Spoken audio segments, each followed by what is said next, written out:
Kalau ada yang nanya umpamanya, suka ini sering banget pertanyaan keluar, saya juga ini kasihan keluarga-keluarga dengan pertanyaan ini. Mudah-mudahan nggak ada di sini. Pertanyaannya gitu, Ustadz, istri itu kan harus taat pada suaminya. Saya bilang iya. Pertanyaannya adalah apa batasan ketaatan itu? Saya itu kalau ditanya gitu Bu, saya sedih.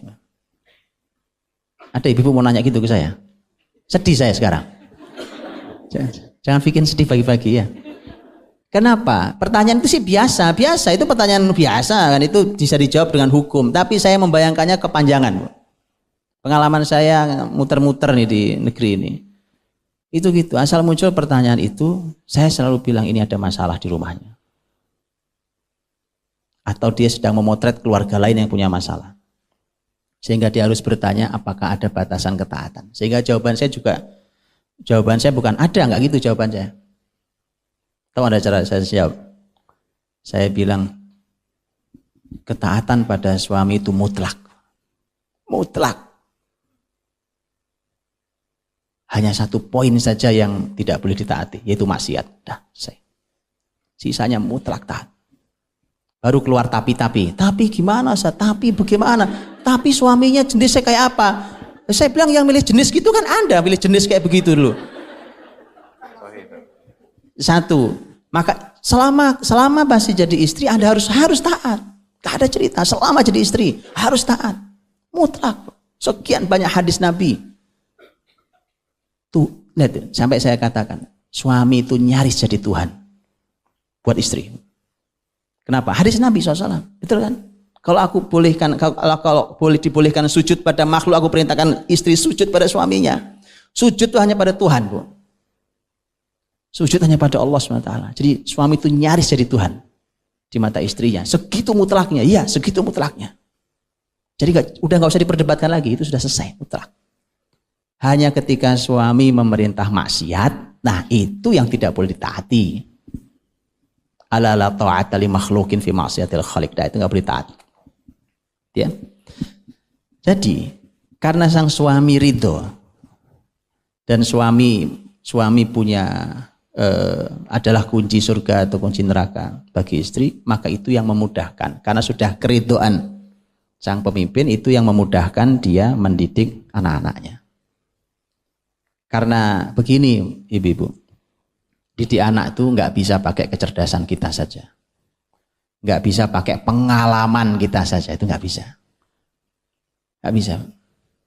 Kita ini mesti sering-sering nitip pada Allah Subhanahu Wa Taala. Harus sering nitip pada Allah. Jadi itu kenapa kemudian peran dominan pertama kali harus jadi istri dulu yang baik. Istri dulu yang baik. Baru nanti dia bisa menjadi ibu yang baik. Jadi poin satu, karena tadi suami ridho dengan peran para wanita sebagai pendamping suami, dan suami ridho itu Masya Allah.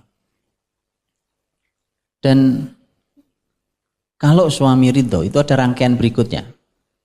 Selain keberkahan tadi itu, keberkahan rumah, rangkaian berikutnya adalah bahwa karena suami sudah ridho, maka suami itu ikut bahagia di rumah itu. Saya tahu semua lelah. Suami lelah di luar rumahnya dengan tugas mulianya, istri lelah di dalam rumahnya dengan tugas mulianya. Tapi kalau orang bahagia, kan ibu-ibu tahu orang bahagia kan? Orang bahagia mana ada capeknya. Kalau masih ingat tentang dulu masih pengantin baru, mana ada capeknya. Mau begadang 3 hari 3 malam gak urusan. Ya kan? Mau jalan kaki dari sini sampai ke pantai mana, nggak ada urusan, nggak masalah. Kalau perlu perpanjang lagi jarak ini, nggak ada masalah, betul. Orang bahagia itu nggak ada masalah. Gitu ya. Itulah kenapa di surga ada tidur apa enggak Ustaz Fauzi? Surga itu bahagia. Kalau tidur kan sayang. Di surga ada tidur apa enggak? Mati kan nggak ada, jelas nggak ada, mati nggak ada. Tidur ada apa enggak di surga? Aku tanya Ustaz Fauzi enak aja. Ya. Karena orang bahagia, kalau bahagia, barokah bahagia, dan suami ikut bahagia dengan pengabdian yang luar biasa dari istrinya, maka sang suami akan dengan ridho legowo ketika pulang juga membawa kelelahannya, ridho membantu pekerjaan istrinya, baik di rumahnya ataupun didik anaknya. Itu yang dilakukan Rasul, karena Rasul ridho dengan istri-istrinya. Maka ketika istri Nabi mengatakan bahwa Nabi SAW kalau di rumah membantu pekerjaan istrinya, nah itu karena tadi ridho. Nah, kalau nggak ridho ngapain gue bantu kan? Ridho. Baik. Kemudian lihat kunci yang berikutnya. Kenapa sampai harus istri dulu? Jadi istri dulu yang baik baru jadi ibu yang baik. Inilah keteladanan. Saya kasih contoh. Kalau ada dua kepentingan yang berbenturan antara suami dan istri. Oke. Kalau ini diobrolkannya di dalam kamar itu urusannya nggak masalah. Ternyata anak-anak tahu. Oke, anak-anak tahu nih. Begitu anak-anak tahu, ibunya bilang, nggak bisa gitu dong ya. Ini begini kata ya sudah.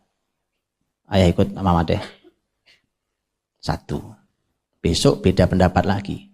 Jilid kedua beda pendapat lagi. Ayahnya bilang, sudahlah, terserah mama kalau gitu. 3, 4, 5, sebulan, 2 bulan, setahun, 2 tahun, 3 tahun. Ayahnya selalu berkata, ya sudah, terserah mama deh. Anda lihat apa yang terjadi di rumah akhirnya? Anak-anak itu nggak ngomong, Bu. Anak-anak akan menyimpulkan. Ini yang saya sampaikan di tulisan saya tentang kadang ada sesuatu yang tidak kita ajarkan tapi tertanamkan. Ya kita nggak merasa ngajarin. Jadi banyak orang tua merasa gini, saya nggak ngajarin Pak. Saya nggak ngajarin anak saya. Iya. Tapi itu tertanam di diri anak karena anak melihat, anak mendengar. Itu keteladanan. Di situ posisi bahayanya keteladanan itu di situ. Kalau baik, ya Allah itu mudah didik anak tuh. Nanti kita akan juga bicara. Kalau itu selesai dan baik, didik anak itu mudah banget. Nah, inilah pentingnya mengapa peran istri itu duluan, dan itu kalau beres dia akan memudahkan peran mendidik anak. Kenapa? Tadi anak sudah ngelihat. Umpamanya. Ketika sang ibu tadi ibu ayah berbeda, kemudian anak-anak tahu. Sekali 2 kali biasa. Istrinya mengatakan, suaminya mengatakan sudah terserah mama deh. Tapi kalau itu berjalan selalu begitu, bayangkan. Maka kalau ada anak laki-laki di rumah ibu, akan jadi laki-laki lemah kayak bapaknya. Yang nanti ketika berumah tangga, dia akan bilang, udah terserah kamu deh. Kenapa? Dulu begitu bapakku. Asal mama ngomong sudah mengkeret ya. Nah, ini bukan masalah menang-menangan, teman-teman, bukan. Bahkan sampai pada masalah gini loh. Kadang-kadang ibu-ibu lihat, ini Masya Allah ini. Kadang-kadang ada hal-hal yang harus direkayasa untuk pelajaran buat anak. Hal yang bisa direkayasa. Contohnya apa? Contohnya masalah ketaatan itu. Ketika sang istri taat pada suaminya, karena itu tadi ketaatan mutlak kecuali pada maksiat. Ketika istri taat pada suaminya, maka anak-anak akan melihat peran kalau Anda punya anak perempuan akan segera memposisikan diri seperti ibunya. Oh, kalau di rumah itu ternyata pemimpin itu betul ayah. Buktinya aku tahu kadang-kadang mama itu sebenarnya pengen banget, cuma gara-gara ayah nggak setuju, mama sampai merelakan keinginannya itu demi ayah. Lihat, itu mahal dan kadang harus direkayasa, kadang-kadang. Ini sampai dicontohkan oleh Dr. Khalid Asyantut bagaimana cara merekayasanya untuk ngajari anak tentang posisi di rumah. Karena nanti mereka juga berumah tangga, sampai Dr. Khalid Asyantut menyebutnya sebagai lingkaran setan. Lingkaran setan, dan itu harus diputus kata beliau. Harus putus lingkaran setan. Gimana lingkaran setan tuh? Gini. Karena zaman ini tidak sesuai dengan panduan syariat, nggak sejalan dengan panduan syariat, maka yang laki-laki tidak posisi qawamah, yang perempuan tidak posisi taat, tidak posisi solihah. Akhirnya kebalik, kata Dr. Khalid. Kebalik. Bagaimana kebaliknya? Yang laki-laki hadir laki-laki yang lemah, perempuannya menjadi Fir'aun. Itu kalimat beliau, bukan kalimat saya. Akhirnya apa yang terjadi? Begitu mereka punya anak, kalau anak laki-laki, karena sehari-hari itu yang dilihat tentang ayah yang lemah, maka jadilah laki-laki yang lemah. Kalau dia punya anak perempuan, maka muncul Fir'aun Junior. Begitu yang laki perempuan anak ini nikah, berumah tangga, apa yang terjadi? Sama. Ini jadi kepala rumah tangga yang lemah, ini jadi istri yang Fir'aun tadi itu. Ketemulah dengan didikan yang sama di luar sana. Mereka berumah tangga dengan sejenis. Artinya yang didikannya sama. Itu lingkaran setan gak putus-putus. Harus dipenggal diputus. Cukup sampai di sini, ini kesalahan fatal di rumah tangga. Maka kalau istri itu memerankan perannya sebagai istri yang baik, itu dilihatin anak-anak, Bu. Dan tanpa kita sadari, itulah keteladanan awal. Itu keteladanan itu. Keteladanan di situ. Anak tuh nggak banyak ngomong, cuma ngelihat gitu tahu. Oh, gitu ya. Dan makanya tadi Dr. Khalid mengajari kita rekayasa. Gini, sekali waktu Anda harus mengajari anak dengan merekayasa. Gimana mereka? Contohnya mau mengajari tentang ketaatan. Sang ayah tugas luar kota atau tidak sedang di rumah. Sang anak tiba-tiba punya keinginan. Ngomong sama bundanya, "Bun, aku punya tasku robek. Dia sobek gini. Aku mau beli." Ya udah, ayo mama belikan. Mama ada uang, ya beli. Tapi kata beliau sekali waktu, kalau dia minta sesuatu, apalagi yang berharga gitu, cobalah direkayasa. Wah, kalau yang ini mama nggak ikut, nggak ini nih, bukan keputusan, bukan di mama nih. Ini harus telepon ayah. Kita telepon ayah yuk. Mama ikut keputusan ayah. Lihat itu. Yang dibilang rekayasa di mana? Anda boleh telepon suami.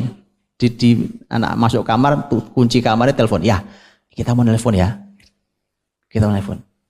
Ayah jangan sampai ngomongnya terserah mama. Kan? Terserah mama lagi, ngomong lagi. Ayah harus kasih keputusan. Karena kami lagi belajar ketaatan. Oke ya? Ya. Terserah ayah deh. Masalahnya apa sih? Katanya. Masalahnya beli sepatu. Oh ya. Sepatu tapi agak mahal ya. Umpamanya kan. Itu perlu kerjasama. Nanti begitu telepon ujung-ujungnya. Terserah mama deh. Ya kan sama aja. Kata anak itu kan serah mama semuanya, makanya tolong direkayasa dikit ya. Itu sampai diajari sama Tuhan. Karena ini rekayasa halal, ada yang halal, ada yang haram, ya kan? Ada yang halal. Sudah ambil handphone, keluarin suaranya. Ya ini assalamualaikum, ini ayah anak-anak, ini ada mau bicara, gini. Kalau mama terserah ayah deh, kan di rumah ini yang jadi pemimpinnya ayah. Itu indah, Bu. Itu keteladanan. Anak-anak gak sadar. Kita tidak sedang ngajarin namanya istri itu harus taat pada suaminya yang nggak perlu begitu. Pengajaran itu nggak mesti harus dengan sekian SKS, nggak mesti. Anda kan gitu kan, Anda selalu bilang apa yang Anda lakukan dilihat anak-anak jauh lebih berharga dari 1.000.000 kalimat kadang-kadang. Nah itu contohnya. Maka sudah Anda tinggal bicara. Ayah bilang boleh atau nggak boleh atau boleh dengan syarat umpamanya kan. Atau tidak boleh kecuali begini, itu sudah begitu putuskan. Mama tinggal bilang tuh sudah dengar jawaban ayah, mama ikut ayah. Oke. Kita taati.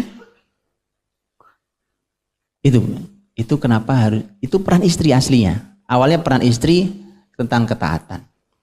Ternyata itu sudah memulai pelajaran namanya keteladanan. Itu nanti didik anak gampang benar. Insya Allah. Didik anak itu mudah sekali kalau peran sebagai istri selesai. Nah maka ayolah dipelajari peran sebagai istri itu seperti apa, dan di Quran dan di hadis Nabi selain teori diberikan potret, karena kadang-kadang kita ini dikasih teori mempraktekkannya tidak mudah, tapi kalau dikasih potret tinggal niru itu gampang kan, sudah ada. Itu kenapa Quran menghadirkan kisah-kisah, ada potretnya. Anda mau potret kayak apa? Nah yang menarik adalah itu mengapa istri Nabi Muhammad SAW tidak satu. Keseluruhan istri Nabi adalah potret yang berbeda-beda bagi wanita mulia. Sehingga saya sering katakan, Anda boleh masuk surga Allah dengan cara istri Nabi yang manapun. Orang beda-beda. Dan istri Nabi beda-beda itu. Berbeda-beda. Sifat, karakter, kelebihan, kekurangan, dan itu berbeda-beda. Dan itu silakan bercermin gitu. Maka tolong banyak-banyak tadi. baca biografi itu dan bercerminlah, ya. Dan singkat saya pernah sampaikan di sini kalau saya nggak salah. Ya, saya suruh ibu-ibu untuk belajar tentang Ummahatul Mukminin. Belajarlah tentang istri-istri Nabi karena Imam Ibnu Katsir dalam tafsirnya mengatakan itu potret tertinggi